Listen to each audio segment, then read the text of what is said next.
everyone, it's Andao here.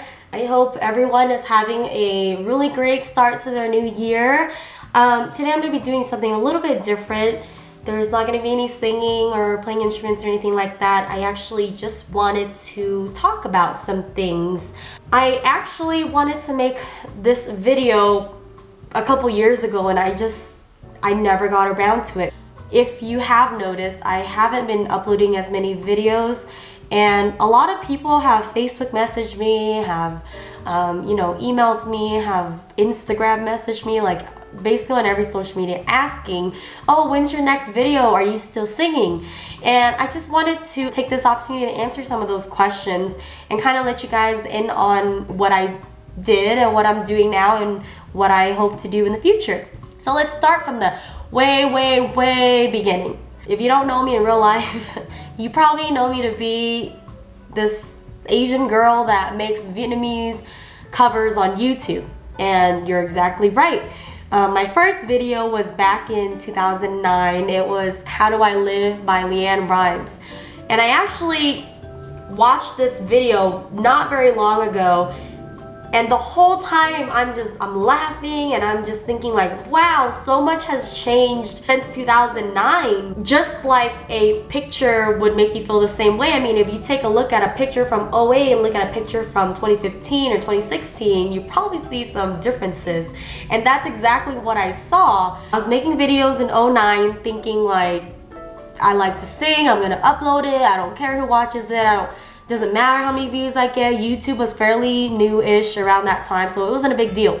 When I upload Thầm Gọi Tên Anh, the English version, that was when it just kind of took off, and I gained views, I gained subscribers, I got like all these weird random Facebook friend requests, and I was like, okay, whatever. So I kept uploading videos, and the more I uploaded, the more views and the more fan base I gained. I was like really happy about this. I mean, I'm a girl in high school and trying to figure out what we're doing and trying to find ourselves. So it was a really good hobby, but also a really good coping mechanism when there were teenage issues. So 09, 10, 11, I was doing all these videos. 2012, I got a message from Tucson University asking me to perform in Miss Ao Dai, and they're like, oh, Timothy De La Ghetto's gonna be there, Ricky Schutz is gonna be there, blah blah blah. And I was like stoked. I was like, okay, they're like really big famous people, like I really want to go. So I did. I went to Arizona, I sang my songs, I met these people, everyone was super cool, I enjoyed myself.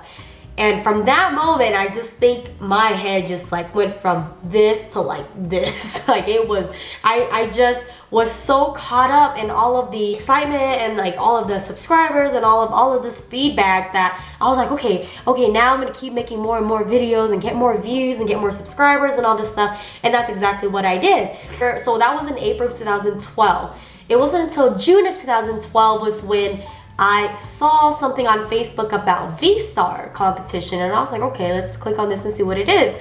Lo and behold, it was for Paris by Night, and I was like, okay, whatever, I'll give it a shot. You know, I've been making this Vietnamese covers and stuff like that, so let's just see what happens. I do the online competition portion of it and got all these like votes, which took me to the live audition, and I flew out to California, went to the audition, did great in the first round, made it to the second round, and then that was it.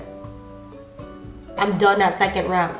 Like, I'm done. Obviously, I was really distraught. I think anyone who really sets himself up really high and then doesn't meet that goal and doesn't succeed, they're gonna feel sad, they're gonna feel embarrassed, and that's exactly how I felt. So I came back home here to New Mexico and was like, okay, whatever, I keep doing videos. And at the time, I was starting college and everything, so I kind of started doing a little bit less. It wasn't until July of 2013, so the following year, I got a message from a show booker in Florida. It was like, hey, I'm having this show, it's for July 4th. I really like to fly you out to Florida. It's like a casino show.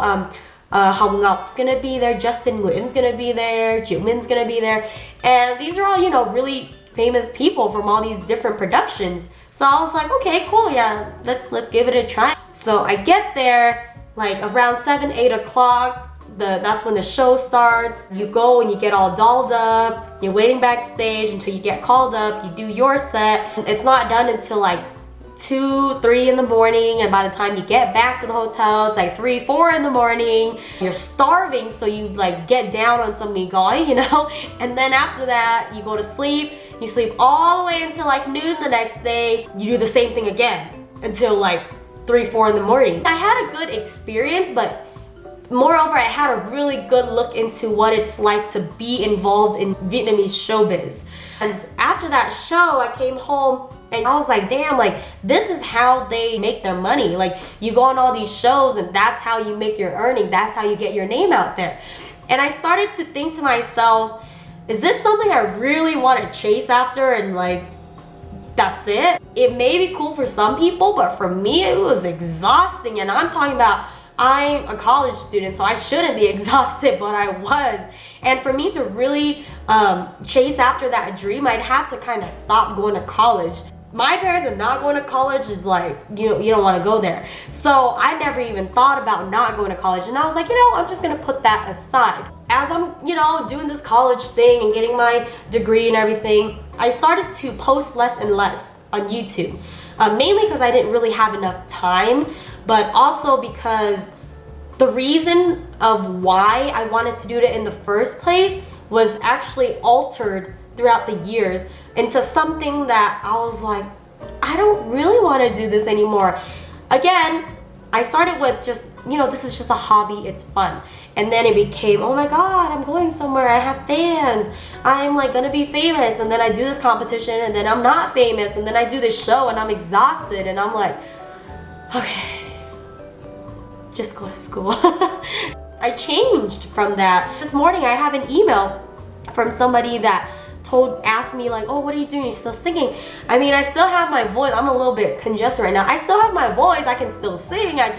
I don't do YouTube as much because my passion for that altered throughout the years and I just don't feel the same about it anymore. Anybody that wants to be, I really encourage you to chase after it. I might have had my experience with it and have my opinions about it. That doesn't mean that you shouldn't go after it. I know there's a lot of people that's like, oh, gee, I really look up to you and I want to be just like you. My message is, do you. Do what makes you happy and what you're passionate about. Music for me is never gonna change. Like I grew up with music, I played the violin, I was in church choir, everything like that. So it's never gonna change for me. But as far as wanting to make a career out of it, it's not something that I think I will pursue. At least as of right now, I have no interest in wanting to be a Paris by Night singer. 2014, my parents decided that they were gonna move. There I was living alone and trying to fend for myself and trying to pay bills and get my stuff together while going to school. When you have all of that, you can't really focus on this dream if it's not really that big of a dream anymore. My life changed, since 2009. I graduated with my bachelor's in May and I'm pursuing my master's right now in communication and journalism. So in between all of that, I also started a relationship marketing business. It's called Nerium. Outside from the amazing products that they really offer you, they focus so much on personal development, and it's something that is so enlightening because we all have bad days and we all go through a lot of different things. It's just something that is just a positive aspect of my life presently. I've been doing that with my boyfriend Hui. That's really what I'm doing now. And when people are like, when are you gonna record again? I really don't know because I actually have life stuff that I have to do that'll ensure me, my success. As I'm getting older too, the more you start to understand your parents and their point of views and where they're coming from. And my main focus right now is to, hustle and try to find a way that I can give back to them, since they've given me the world and done everything for me these past years. The main point of this video is to really say that it's okay if your dreams and your goals change. That doesn't make you lesser of a person. The only thing constant in life is change. And when I say that, I really mean it. I mean, things are changing every day, from your looks to your goals, everything. There's so many things change, and it's just something that we gotta adapt to. Is this a video of me saying like, oh, peace out, farewell, I'm not doing YouTube anymore? No. Will I post something of me singing again? Possibly. Will it be like weekly thing? Probably not. For the future, I'm gonna be focusing more on expressing myself. Every now and then I'll sing la-di-da, whatever, but there's also gonna be different aspects of my life that I'll probably show to you guys. This is more of something from me. It's kind of a way for me to track myself, just to see myself grow and see myself change and embrace that change. Just like how I did a couple weeks ago when I looked at the 09 video and was like, wow, who are you? I want to be able to do the same thing in 2030 or whatever, and I just want to track that progress and see how far I've come along. I'm going into it super optimistic. This video was actually a one take. I was like, one take and that's it.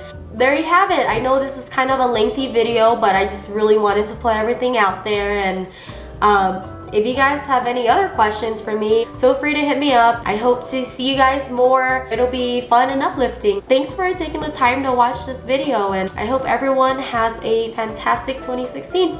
Bye!